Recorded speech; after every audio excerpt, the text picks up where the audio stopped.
நாட்டுக்கு நலம் என்ன புரிந்தேன் என்று நாளும் பொழுதும் வாழும் வரையில் நினைத்திடு என் தோழா, நினைத்து செயல்படு என் தோழா, உடனே செயல்படு என் தோழா.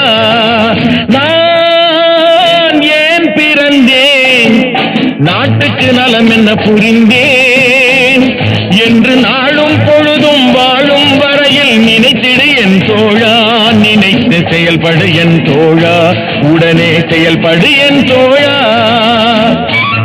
குடிச்சு உடம்ப கெடுத்துக்கிட்டு வீணா பொழுத போக்குவீங்களே, இந்த நேரத்துல நாட்டுக்கு ஏதாவது நல்லது செய்யக்கூடாதா? நாடாம் இல்ல நாடு, இந்த நாடு எங்களுக்கு என்ன செய்து? நாடு என்ன செய்தது நமக்கு என கேள்விகள் கேட்பது எதற்கு? நீ என்ன செய்தாய் அதற்கு என நினைத்தால் நன்மை உனக்கு. நாடு என்ன செய்தது